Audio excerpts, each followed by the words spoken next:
पहला प्रश्न दिया गया है बच्चे, राजीव प्रकाशन, कक्षा 9 गणित, अध्याय 1 संख्या पद्धति, पहला चैप्टर, प्रश्नावली 1.1 का पहला प्रश्न दिया गया है। कह रहा है नीचे दिए गए कथन सत्य है या असत्य, कारण के साथ अपने उत्तर दीजिए।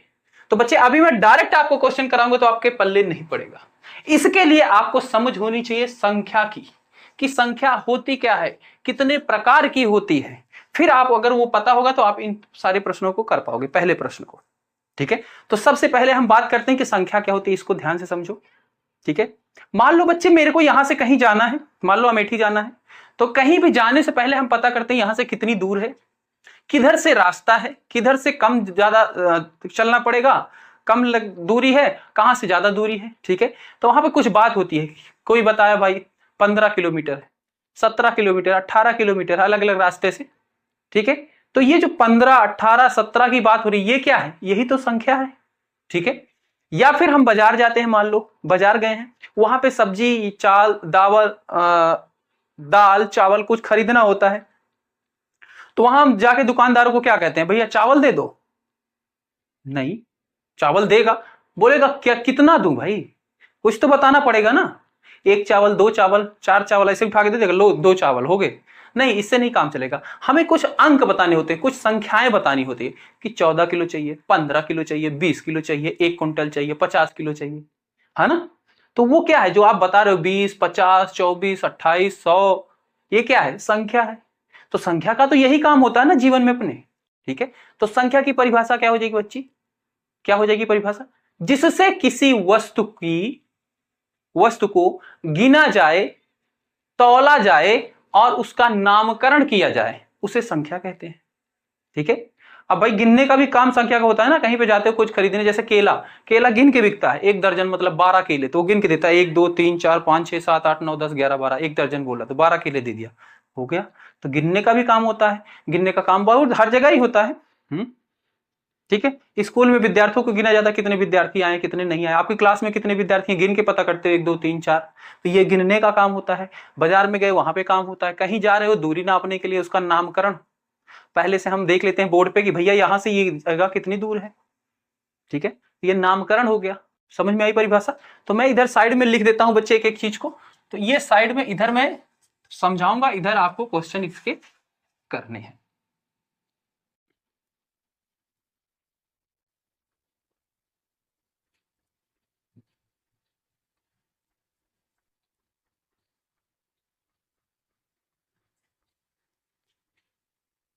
ठीक है बच्चे, तो संख्या की परिभाषा लिख लेंगे, जिससे किसी वस्तु को गिना, नापा और नामकरण किया जाए उसे संख्या कहते हैं।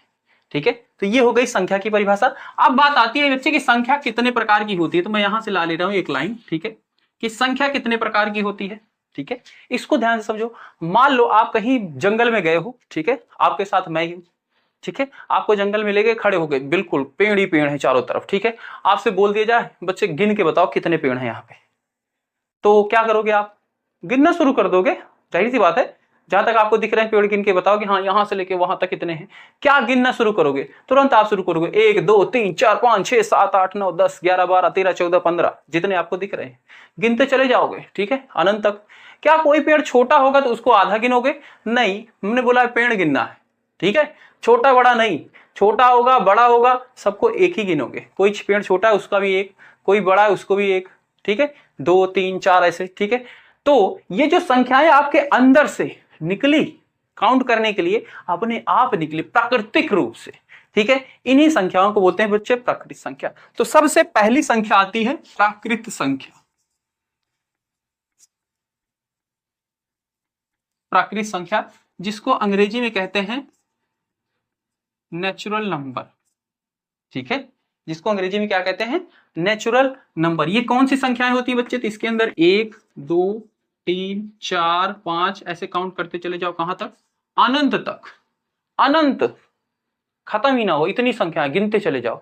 क्या इसके अंदर कोई दशमलव वाली संख्या होगी, नहीं। कोई पेड़ छोटा है तो उसको आधा गिनोगे क्या, नहीं, एक ही गिनेंगे। तो इसमें कोई दशमलव वाली संख्या नहीं होती, कोई भी भिन्न वाली संख्या नहीं होती, और कोई भी ऋणात्मक संख्या भी नहीं होती इसके अंदर। ठीक है, प्राकृत संख्या के अंदर 1 2 3 4 5 ऐसे अनंत तक कोई धनात्मक और ऋणात्मक संख्या नहीं होती, कोई भिन्न वाली संख्या नहीं होती, कोई दशमलव वाली संख्या इसके अंदर शामिल नहीं होती है। ये होती है प्राकृत संख्याएं। ठीक है, उसके बाद बच्चे थोड़े टाइम बाद बच्चे जीरो की भी खोज हो गई। ठीक है, ये बच्चे बात हो रही पुराने समय में, जब सब संख्या कुछ नहीं पढ़ा लिखा था, तब जब बातें शुरू हुई थी तब की बात हो रही है। ठीक है, जब कोई कुछ नहीं जानता था तो सबसे पहले 1 2 3 काउंटिंग होना शुरू हुआ, फिर थोड़ा समय बीता तो जीरो की भी खोज हो गई, शून्य। ठीक है, अब इस जीरो को भी जब इस प्रकृत संख्या के अंदर शामिल किया गया ना बच्चे, तो उसको एक नया नाम दिया गया। ठीक है, उसको एक नया नाम दिया गया, और वो क्या नाम था? वो था बच्चे पूर्ण संख्या। पूर्ण संख्या जिसको बोलते हैं होल नंबर। ठीक है, ये कौन सी संख्या होती है बच्चे? इसी प्रकृत संख्या के अंदर अगर जीरो को शामिल कर दो तो यही बन जाती है बच्चे पूर्ण संख्या। ये सारी की सारी पूर्ण संख्या तो है ही इसके अंदर, सॉरी प्रकृत संख्या तो है ही, साथ में जीरो भी शामिल हो गया, तो इसको बोला गया है पूर्ण संख्या। ठीक है, इसको क्या बोला गया है? पूर्ण संख्या। कोई दिक्कत इसमें नहीं? क्या इसके अंदर कोई दशमलव वाली संख्या होगी? नहीं। कोई भिन्न वाली? नहीं। कोई ऋणात्मक वाली? नहीं। जीरो शामिल हो गया है पर। ठीक है, इसको पूर्ण संख्या बोल दिया। पर बच्चे फिर इसके बाद थोड़े समय और जब बीता तो जहां हमारे पूर्वज रहते थे, उन्होंने माइनस की भी खोज कर ली, माइनस वाली संख्या, ऋणात्मक वाली संख्याओं की भी खोज हो गई। अब जब ऋणात्मक वाली संख्याओं की खोज हो गई तो उसको इस संख्या के साथ शामिल कर दिया गया, और फिर इसका एक नया नाम दे दिया गया। ठीक है, क्योंकि पहले तो इसको पूर्ण संख्या बोल ही चुके थे जब जीरो शामिल हुआ था। ठीक है, और उसके सबसे पहले क्या बोले थे? प्रकृत संख्या। ठीक है, यानी कि प्रकृत संख्या में जीरो को शामिल कर दो, क्या बन जाती है? पूर्ण संख्या। अब इसी पूर्ण संख्या के अंदर अगर ऋणात्मक वाली संख्याओं को शामिल कर दिया जाए तो बन जाता है बच्चे पूर्णांक संख्या। ठीक है, तो अगला क्या है? पूर्णांक संख्या। पूर्णांक संख्या जिसको अंग्रेजी में कहते हैं INTEGER, इंटीजर। ठीक है, इसके अंदर कौन सी संख्या होती है बच्चे? सारी की सारी पूर्ण संख्या तो होती ही हैं, यानी कि 0 1 2 3 कहां तक? अनंत तक ये संख्याएं तो होती हैं, साथ में -1 -2 -3 ऐसे काउंट करते चले जाओ अनंत तक, ये संख्याएं भी इसमें शामिल होती हैं। ठीक है, तो क्या बच्चे पूर्णांक संख्या के अंदर कोई दशमलव वाली संख्या शामिल हुई? नहीं बच्चे, इसमें भी कोई दशमलव वाली संख्या शामिल नहीं है। कोई भिन्न वाली संख्या शामिल हुई? नहीं, इसमें कोई भिन्न वाली संख्या भी शामिल नहीं है। ठीक है, क्या शामिल है? सिर्फ -1 -2 -3 -4 ऐसे अनंत तक, माइनस अनंत तक, 0 1 2 3 4 अनंत तक प्लस। ठीक है, धनात्मक प्लस तक, ये होती है बच्चे पूर्णांक संख्या। इसके बाद बच्चे अभी परमीय संख्या की खोज हुई, परमीय संख्या आई। परमीय संख्या क्या बोला गया बच्चे? इसके अंदर अभी तक दशमलव वाली संख्या नहीं शामिल थी, भिन्न वाली संख्या नहीं शामिल थी। जब इसी के अंदर ये दोनों संख्याओं को शामिल कर दिया गया तो उसको बोला गया परमीय संख्या। ठीक है, यानी कि परमीय संख्या क्या होती है? उसके अंदर सारी की सारी पूर्णांक संख्या होती है। ठीक है, साथ में दशमलव वाली संख्या भी होती है, भिन्न वाली भी संख्या भी होती है, उसको बोलते हैं परमीय संख्या। और इसको लिख देते हैं हम परमीय संख्या। ठीक है, जिसको बोलते हैं रैशनल नंबर अंग्रेजी में, रैशनल नंबर। ठीक है, ये इसका परिभाषा क्या दिया गया बच्चे? बोला गया जिसे P बटा Q के रूप में लिखा जा सके। ठीक है, परमीय संख्या क्या होती है? जिसे P बटा Q के रूप में लिखा जाए और जहां पे P और Q क्या हो? पूर्णांक हो, पूर्णांक हो ये, यानी कि P बटा Q के रूप में लिखा जा सके इस रूप में, और P और Q क्या हो? पूर्णांक हो, यानी कि माइनस में कोई संख्या हो सकती है, प्लस में जीरो भी हो सकता है, पर Q कभी जीरो नहीं होना चाहिए। Q जो है कभी भी जीरो नहीं होगा, यानी कि नीचे कभी जीरो नहीं होना चाहिए।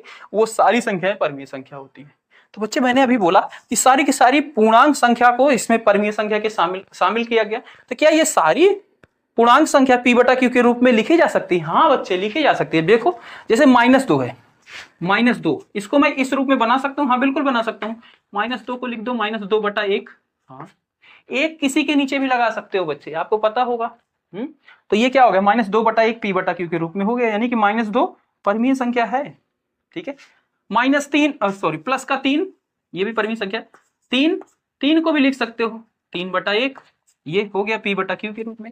P और Q पूर्णांक है, तो देखो P यहाँ पे 3 है, 3 क्या है? पूर्णांक है, और 1 क्या है? 1 भी पूर्णांक है। 3 बटा 1 ये भी परमीय संख्या होगी। ठीक है, बात समझ में आई? तो यानी कि सारी की सारी पूर्णांक संख्याएं परमीय संख्या होती हैं। ठीक है, और इसमें दशमलव वाली संख्या भी शामिल हो गई, भिन्न वाली संख्या भी शामिल हो गई। जैसे दे दिया गया 0.5, 0.5, क्या ये परमीय संख्या? क्या p बटा q के रूप में इसको लिख सकते हो? बिल्कुल लिख सकते हो, 1/2 लिखो। 0.5 का मतलब आधा, 1/2, ये भिन्न ही तो है, इसी को ऐसे लिखा गया। भिन्न को ही दशमलव में लिखा जाता है ना, तो 1/2 लिख दिया, 1/2 तो p बटा q के रूप में है। p यहाँ पे 1 है और q क्या है? 2 है, और 1 और 2 दोनों क्या है? पूर्णांक संख्या है, ये भी ठीक है। तो बस बच्चे इतनी सी अगर आपको बेसिक आती है तो आपसे अब ये प्रश्न इस टाइप से कोई भी प्रश्न आपसे नहीं बचेंगे, आराम से हो जाएंगे। देखो ध्यान से समझो एक एक। अब आ जाते हैं प्रश्न में। नीचे दिए गए कथन सत्य है या असत्य, कारण के साथ अपने उत्तर दीजिए। ठीक है, सत्य असत्य बताना है और रीजन भी देना है क्यों। ठीक है, चलो। प्रत्येक पूर्ण संख्या एक प्राकृत संख्या होती है। प्रत्येक पूर्ण संख्या यानी कि सभी पूर्ण संख्याएं प्राकृत संख्या होती है। सभी पूर्ण संख्याएं प्राकृत संख्या होती है। जवाब होगा नहीं। क्यों नहीं? क्योंकि पूर्ण संख्या में क्या था? 0 भी शामिल है, पर प्राकृत संख्या में 0 है क्या? नहीं। तो इसका क्या होगा जवाब? असत्य। असत्य, क्योंकि शून्य प्राकृत संख्या नहीं है। नहीं है, ये हो जाएगा इसका हल। किसी को कोई दिक्कत इसमें? बिल्कुल दिक्कत नहीं होनी चाहिए। बोला था प्रत्येक यानी कि सभी पूर्ण संख्याएं प्राकृत संख्या होती हैं। तो यहाँ पे देख के ही पता चल रहा है, इसके अंदर 0 1 2 3 है, इसके अंदर 1 ही 2 है 3 4 है, तो इसमें तो 0 भी है, इसमें नहीं है, तो नहीं, असत्य। क्योंकि 0 प्राकृत संख्या नहीं है। 0 क्या है? पूर्ण संख्या तो है पर प्राकृत नहीं है। हो गया इसका जवाब। दूसरा देखो बच्चे, प्रत्येक पूर्णांक एक परमीय संख्या होती है। प्रत्येक पूर्णांक एक परमीय संख्या होती है, यानी कि सभी पूर्णांक, प्रत्येक मतलब सभी, सभी पूर्णांक एक परमीय संख्या होती है। हाँ, अभी बताया, ये सारे के सारे पूर्णांक क्या है? परमीय संख्या होते हैं। परमीय संख्या में साथ में दशमलव वाली संख्याएं भी शामिल हो जाती हैं। ठीक है, यानी कि भिन्न वाली संख्याएं, बाकी ये सारी तो होती हैं, साथ में दशमलव वाली भिन्न वाली संख्याएं भी शामिल हो जाती हैं। तो इसका जवाब क्या होगा? सत्य है। सत्य है, क्योंकि सभी पूर्णांक एक परमीय संख्या होती है, ऐसा लिख दोगे। क्योंकि सभी पूर्णांक एक परमीय संख्या होती है। ठीक है, ये इसका जवाब लिख देंगे, रीजन भी देना है। ये पहला असत्य था, दूसरा सत्य हो गया। तीसरा देखो बच्चे, कह रहा है प्रत्येक परमीय संख्या, प्रत्येक परमीय संख्या एक पूर्णांक होती है। प्रत्येक परमीय संख्या एक पूर्णांक होती है। प्रत्येक परमीय संख्या यानी कि सभी की सभी परमीय संख्या एक पूर्णांक होती है। तो जवाब होगा क्या? असत्य। परमीय संख्या के अंदर बच्चे दशमलव वाली संख्या भी शामिल होती है, पर पूर्णांक के अंदर दशमलव वाली संख्याएं नहीं होती, पूर्ण पूर्ण होती हैं। ठीक है, तो ये क्या है? असत्य है।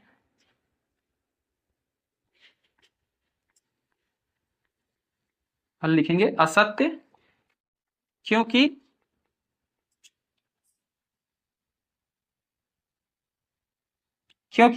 यही लिख दोगे, सभी परमीय संख्या पूर्णांक नहीं होती।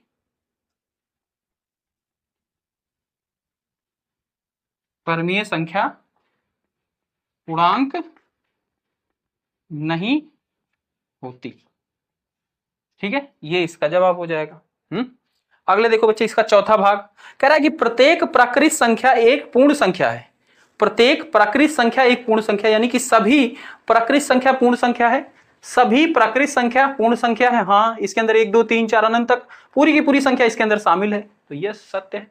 ठीक है, तो ये इसका जवाब क्या हो जाएगा? सत्य, क्योंकि सभी प्राकृत संख्या पूर्ण संख्या होती है। संख्या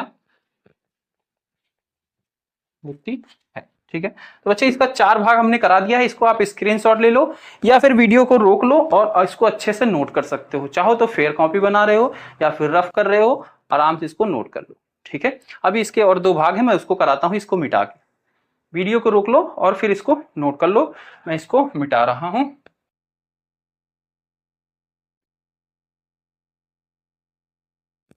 इसके बाद बच्चे इसी का 5th पार्ट दिया गया है, 5वां भाग दिया गया है। वो कह रहा है कि प्रत्येक पूर्णांक एक पूर्ण संख्या होती है। क्या ये सही बात है? कह रहा है प्रत्येक पूर्णांक यानी कि सभी पूर्णांक एक पूर्ण संख्या होती है। प्रत्येक पूर्णांक एक पूर्ण संख्या होती है। तो जवाब होगा क्या?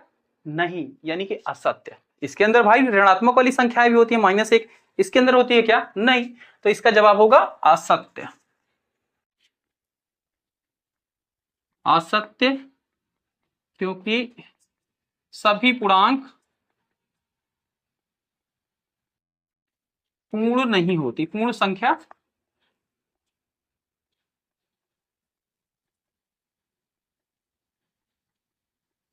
नहीं होती। ठीक है, ये इसका जवाब हो जाएगा। ठीक है, इसके बाद बच्चे इसका 6ठा भाग दिया गया। कह रहे प्रत्येक परमीय संख्या एक पूर्ण संख्या होती है। प्रत्येक परमीय संख्या एक पूर्ण संख्या होती है। प्रत्येक परमीय संख्या एक पूर्ण संख्या होती है। प्रत्येक परमीय संख्या एक पूर्ण संख्या होती है। तो इसका क्या जवाब बच्चे? असत्य। ये भी असत्य है। ठीक है, प्रत्येक परमीय संख्या एक पूर्ण संख्या नहीं होती है। तो इसका भी जवाब क्या है? असत्य। ठीक, क्या लिखेंगे? क्योंकि सभी परमीय संख्या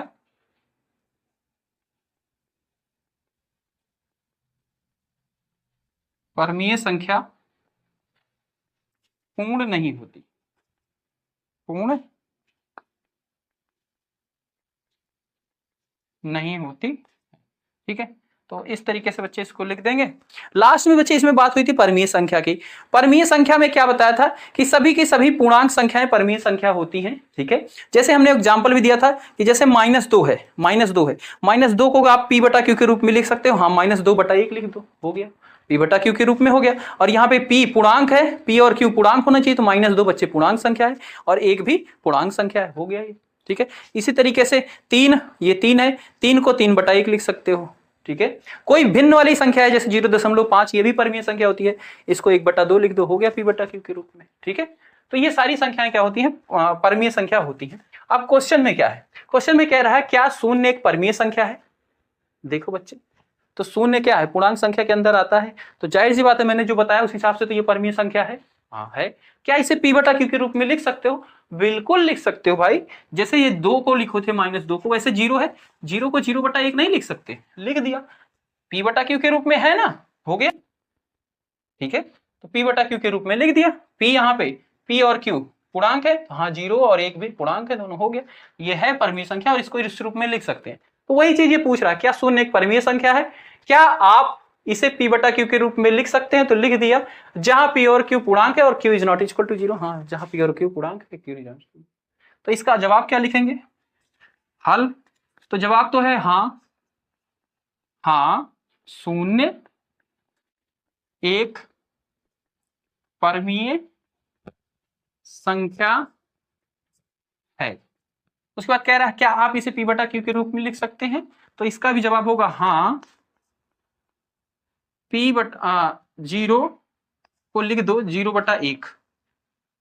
ठीक है, जैसे जैसे क्वेश्चन पूछा, पहला वाक्य पूछा था ये क्वेश्चन, तो हमने इसका जवाब दिया। फिर कह रहा है क्या आप इसे p/q के रूप में लिख सकते हैं? तो हाँ, 0 को लिख सकते हैं 0/1, लिख दिया। जहां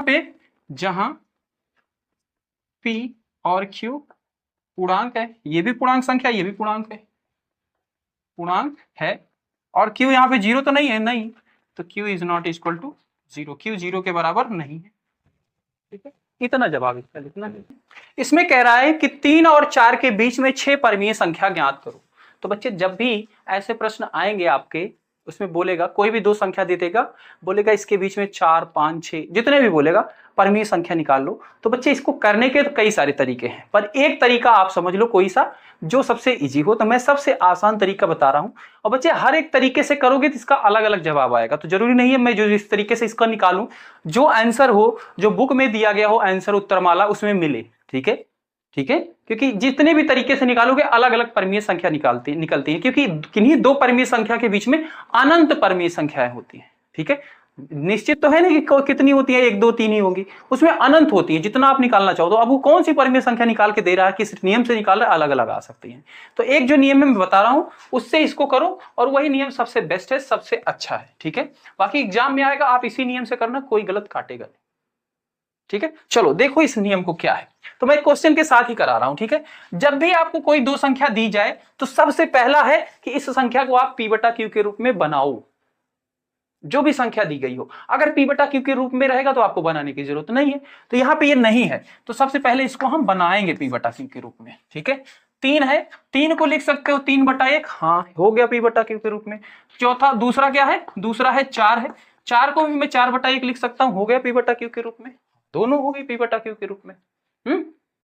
इसके बाद क्या करना है, इसके बाद जितनी भी संख्या बोल रखा है, जैसे यहां पे बोला है 6, ठीक है, यहां पे बोला है 6, तो 6 में 1 जोड़ दो, कितना हो गया 7, ठीक है। 7 जैसे हुआ, क्या करो, इस संख्या के अंश और हर में गुना कर दो। अंश और हर क्या होता है, जैसे ये है 3/1, ठीक है, तो ऊपर वाली संख्या को बोलते हैं अंश,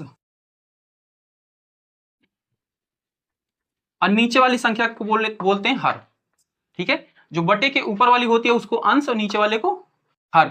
न्यूमरेटर अंग्रेजी में बोलते हैं इसी को, और इसी को डिनोमिनेटर, ठीक है, अंग्रेजी वाले बच्चे, ओके। तो अंश और हर, अब क्या करो, जो ये 6 आई थी, 6 में 1 जोड़ा था 7 आई थी, उसको क्या करो, इसके अंश और हर में गुना कर दो, यानी कि 3/1 के हर में भी 7 से गुना और ऊपर भी 7 से गुना, ठीक है। और सेम तरीका क्या करो, दूसरी वाली संख्या के साथ भी करो, इसमें भी 7 से गुना और इसमें भी 7 से गुना। ये 7 कहां से आया, समझ में आया था ना, जितनी संख्या पूछा था उसमें एक हमने जोड़ दिया था, 6 पूछा था, 6 में 1 जोड़ा 7 हो गया था, ठीक है, ये कर दिया। इसके बाद इसको हल कर लो, तो 3 सते 21, 21/1 गुना 7, 7 ही आया। 4 सते 28, 1 गुना 7, 7 ही आया, ठीक है। अब क्या करो, इसके अंश में, इस वाली पहली वाली संख्या के अंश में 1 1 जोड़ते चले जाओ। 21 में 1 जोड़ो, कितना हो जाएगा 22, 22/7, 22 में 1 जोड़ो, कितना हो जाएगा 23, 23/7, 23 में 1 जोड़ो, कितना हो जाएगा 24, 24/7, 24 में 1 जोड़ो, कितना हो जाएगा 25, 25/7, 25 में 1 जोड़ो, कितना हो जाएगा 26, 26/7, 26 में 1 जोड़ो, कितना हो जाएगा 27, 27/7, 27 में फिर 1 जोड़ो, कितना हो जाएगा 28, 28/7, तो 28/7 तो आपकी दूसरी वाली संख्या ही थी, ठीक है। तो ये जैसे ही आया वहीं पे रुक जाओ, ठीक है। और ये शुरू कहां से हुआ था बच्चे, ये 21/7 से शुरू हुआ था, ठीक है। इस संख्या और इस संख्या के बीच में ही ये संख्याएं हैं, ठीक है। यही संख्या क्या है बच्चे, परमीय संख्या है। अब इनकी काउंट करो कितनी है, 1 2 3 4 5 6, 6 है, 6 पूछा था इसमें, तो ये 6 संख्याएं हो जाएंगी आपकी परमीय संख्या। किसके किसके बीच में, इसके और इसके बीच में। इसका क्या मतलब है, 3 और 4, इसका मतलब क्या है भाई, 7 का मतलब क्या है, 21/7, 7 3 21 यानी कि 3, ठीक है। और यहाँ पे 7 चौक 28 यानी कि 4, तो 3 और 4 के बीच में इतनी परमीय संख्याएं हैं आपकी, 6 परमीय संख्याएं निकाल दी, ठीक है। ओके, उम्मीद है समझ में आया, कोई दिक्कत नहीं होगी। इसको रोक लो बच्चे और नोट कर लो अच्छे से समझ के, ठीक है, वीडियो को रोक के इसको नोट कर लो। इसके बाद बच्चे इसका चौथा प्रश्न दिया गया है, कह रहा है कि 3/5 और 4/5 के बीच में 5 परमीय संख्या निकाल। अब इसमें कितना निकालने को बोला है 5, तो 5 में 1 जोड़ दो, 5 + 1 कितना हो गया 6, 6 को क्या करोगे, ये p/q के रूप में तो पहले से ही लिखा गया है, ठीक है। तो इसको बदलना है क्या, नहीं, ये लिखा हुआ है 3/5 है, किससे मल्टीप्लाई होगा, जो जोड़ के आया है 6, उससे क्या करो, इसके अंश में भी मल्टीप्लाई और हर में, ठीक है। और दूसरी संख्या क्या है 4/5 है, इसके भी अंश और हर में मल्टीप्लाई कर दो, ठीक है। अब इसको आगे सॉल्व कर लो, 3 6 18, 5 6 30, ठीक है। दूसरा है 4 6 24, 5 6 30, ठीक है। इसके अंश में 1 1 जोड़ते चले जाओ, 18 में 1 जोड़ो, कितना हो जाएगा 19, 19/30, फिर 19 में 1 जोड़ो 20/30, फिर 20 में 1 जोड़ो 21/30, फिर 21 में 1 जोड़ो 22/30, 22 में 1 जोड़ो 23/30, 23 में 1 जोड़ो 24/30, ठीक है। उसके बाद 24/30 आ गए, यही तो था 24/30, यहीं पे आपको रुक जाना है। और ये स्टार्ट कहां से हुआ था 18/30 से हुआ था, ठीक है। इन और दोनों के बीच में निकालना था, इन दोनों के बीच में देखो 1 2 3 4 5, 5 परमीय संख्या आ गई, ठीक है। यही आपकी क्या हो जाएंगी, पांचों इसका जवाब हो जाएगा। ठीक है। तो प्रश्न के अंदर 5 भाग है और राजीव प्रकाशन के अनुसार, ठीक है, राजीव प्रकाशन की बुक के अनुसार कराया जा रहा है ये। तो बच्चे इसका 5वें का कह रहा है निम्नलिखित संख्याओं के बीच एक परिमेय संख्या ज्ञात करें। 5वां प्रश्न क्या कह रहा है, इसके 4 भाग दिए गए, 2 भाग मैंने उतारे, 2 भाग और है भी कराएंगे। ठीक है, कह रहा है कि इनके बीच में एक परिमेय संख्या निकालनी है। तो मैंने बता दिया बच्चे कि 2 परिमेय संख्याओं के बीच में परिमेय संख्या कैसे निकाला जाता है। जितनी संख्या दी रहेगी, जितनी संख्या पूछ रहा है उसमें एक ऐड कर दो। तो इसमें कितना पूछ रहा है, एक पूछ रहा है, एक में एक ऐड कर दो, कितना हो गया 2। ठीक है, उसके बाद क्या करना होता है, जो भी संख्या दी गई उसको p बटा q के रूप में बनाओ। तो ये दिया गया है भाई 3, 3 को 3 बटा 1 लिख सकते हैं, -3 बटा 1। ठीक है, दूसरी दी गई है माइनस का 4, माइनस को 4 बटा 1 लिख सकते हैं, p बटा q के रूप में हो गया। ठीक है, उसके बाद जितना आया है यहाँ पे उसको क्या करना है, इसके अंश और हर, दोनों संख्याओं के अंश और हर में गुना कर देना है। यानी कि -3 बटा 1 को गुना कर देना है 2 से। ठीक है, और -4 बटा 1 को गुना कर देना है। ठीक है, सॉल्व करो भाई, ये -3 दूनी 6 बटा 2, -8 बटा 2। उसके बाद क्या करना है बच्चे, इसमें एक एक जोड़ते जाना है। ठीक है, तो 6 है बच्चे, जोड़ने का मतलब यहाँ पे आप +1 करोगे तो माइनस हो जाएगा। ठीक है, 6 में 1 जोड़ो, कितना हो जाएगा 7।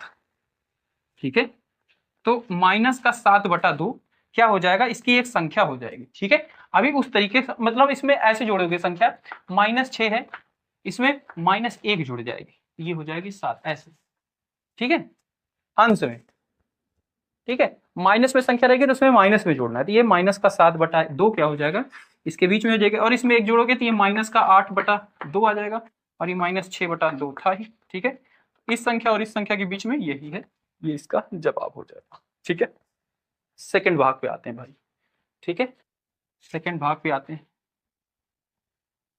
सेकंड भाग है बच्चे 1/9 और 2/9, इसमें भी एक ही निकालना है। यानी कि इसमें भी 1 + 1 कितना हो गया 2। ठीक है, और ये p बटा q के रूप में पहले से दिया गया, यानी कि 9/2 में 1/9 में 2 से ऊपर भी और नीचे भी, 2/9 में 2 से ऊपर भी और नीचे भी। ठीक है, गुना कर देंगे, 2 × 2, 9 दूनी 18, 2 दूनी 4, 9 दूनी 18। ठीक है, अब इसमें एक जोड़ते जाओ, इसके अंश में एक जोड़ते जाओ, 2 में एक जोड़ो, कितना हो जाएगा 3।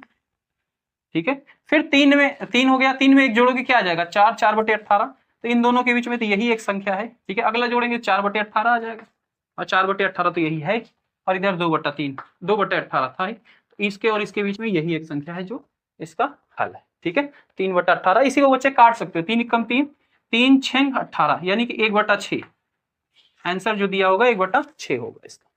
ठीक है, तो इस तरीके से है बच्चे इसके दोनों भाग। अब हम अगले 2 भाग करते हैं, इसका स्क्रीनशॉट कर लो या फिर वीडियो रोक लो और इसको नोट कर लो, फिर हम इसके अगले 2 भाग करते हैं।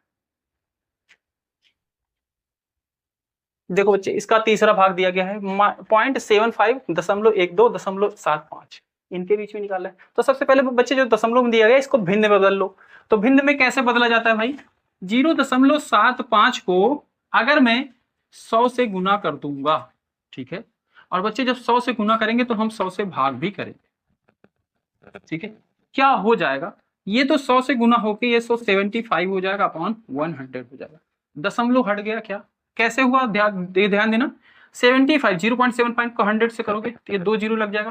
पॉइंट क्या लगेगा, 2 संख्या के बाद लगेगा, तो यहाँ पे लगेगा, यानी कि 75 75.00। तो बच्चे दशमलव के इधर 00 तो उसकी वैल्यू कोई नहीं होती है, इसलिए 75 अकेले लिखा जाएगा, और नीचे क्या है बचा 100 बच गया। ठीक है, इधर है बच्चे 1.2, इसको भी दशमलव हटाने के लिए इसमें 10 से गुना करेंगे। कैसे करते हैं पता है ना, दशमलव की इधर जितनी संख्या होती है एक के बाद उतने जीरो, यहाँ पे दशमलव के बाद 2 संख्या थी तो एक के बाद 2 जीरो, और जितने से गुना किया था उतने से भाग करेंगे। इसमें दशमलव के बाद 1 संख्या थी तो एक के बाद 1 जीरो, और जितने से गुना किया है उतने से भाग कर देंगे।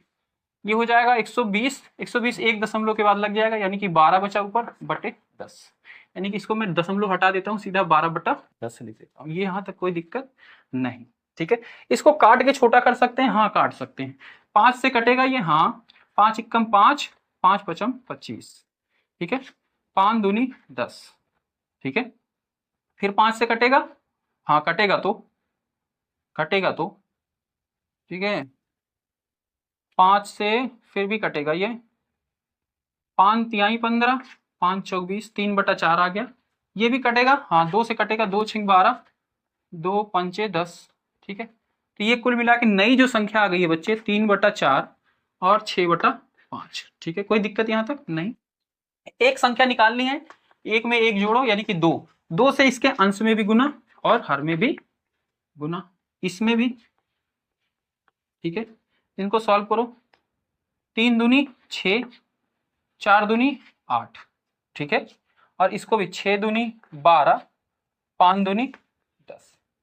ठीक है, ये हो गया।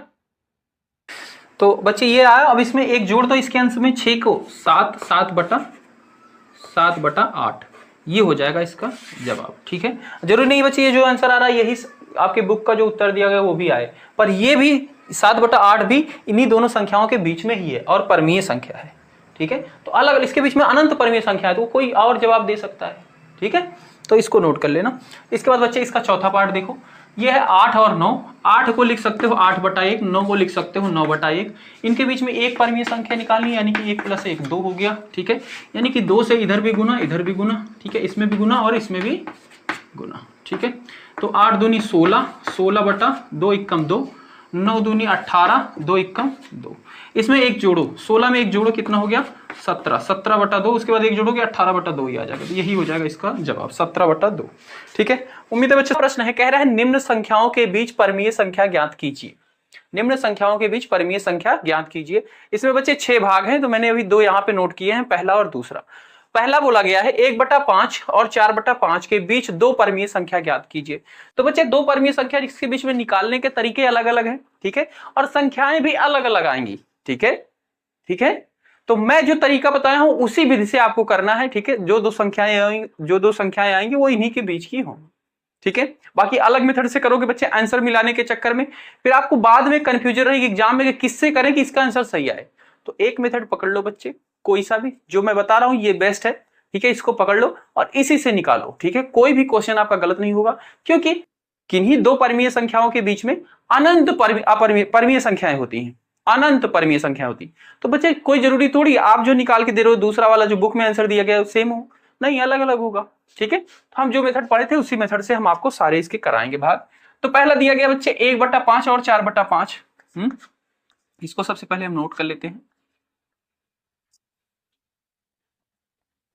इसके बाद क्या बताया था बच्चे, जितनी संख्या बोल रहा है इसके बीच में बोल रहा है 2 परमीय संख्या निकालना है। तो 2 बोल रखा है, तो उसमें क्या करो, 1 जोड़ दो।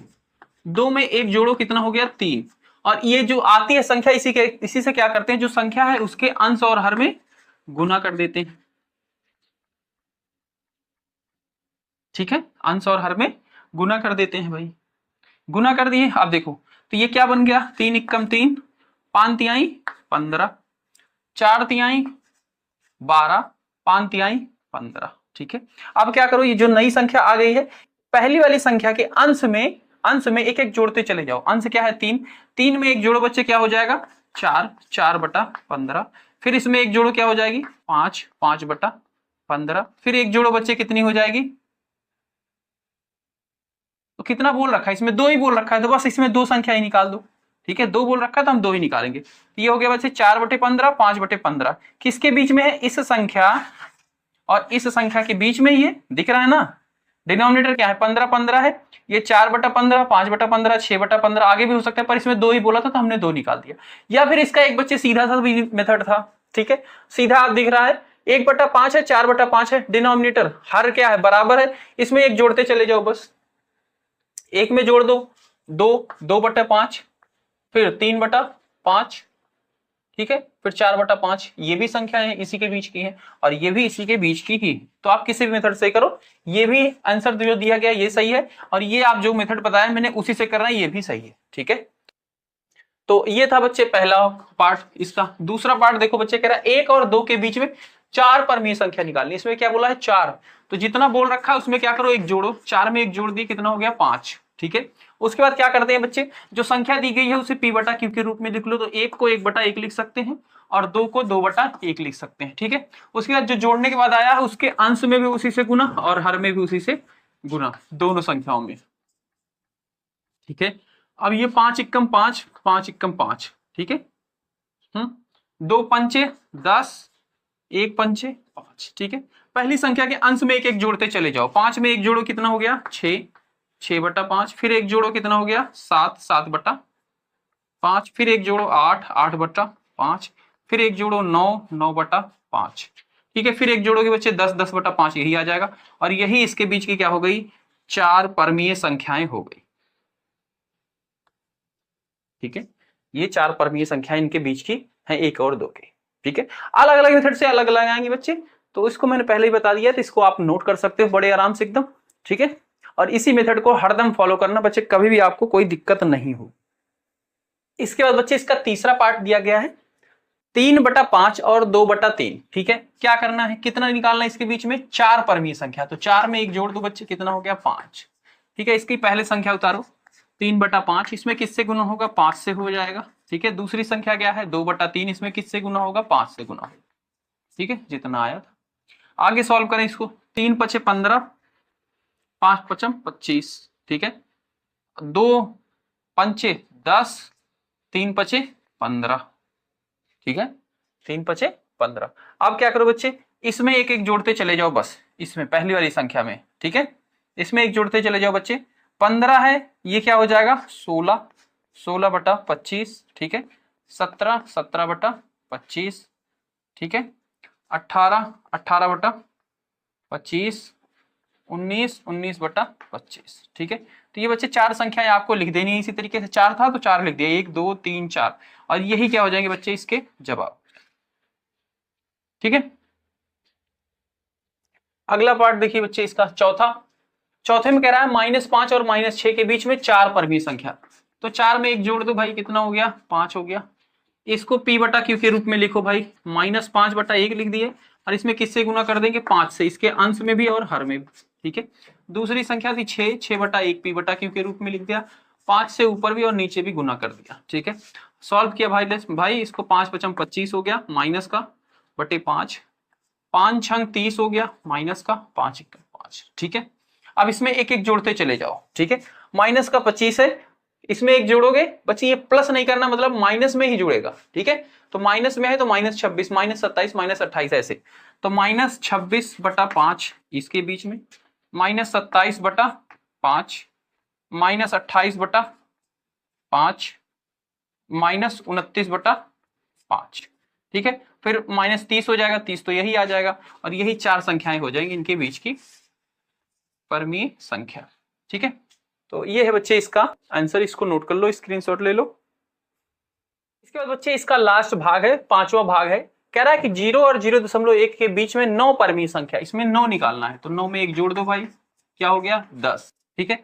अब जो पहली संख्या दी गई इसको P/Q के रूप में लिखो, 0 को 0/1 लिख सकते हो, किससे गुना होगा 10 से हो जाएगा, ऊपर भी गुना और नीचे भी 10 से गुना। दूसरी संख्या क्या है 0/1, 0/1 है बच्चे 0.1, इसको लिख सकते हो, इसको अगर मैं 10 से मल्टीप्लाई कर दूं, ठीक है, 10 से मल्टीप्लाई करूंगा तो 10 से डिवाइड भी करना पड़ेगा, यानी कि क्या बन जाएगा 10 से मल्टीप्लाई करेंगे तो 0.1 में तो 1 हो जाएगा, और बटे 10, यानी कि 0.1 को 1/10 लिख सकते हैं, ठीक है।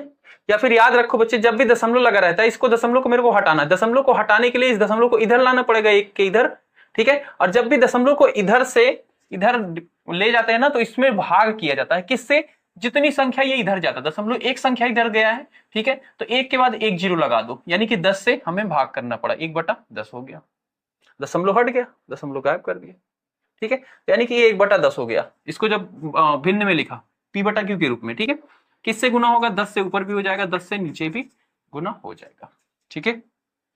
ये कितना हो गया, 0 से गुना होके 0 ही रहेगा, और बटा 10 हो जाएगा, 1 10 से 10, दूसरा ये 10/10 में 100 हो जाएगा, ठीक है।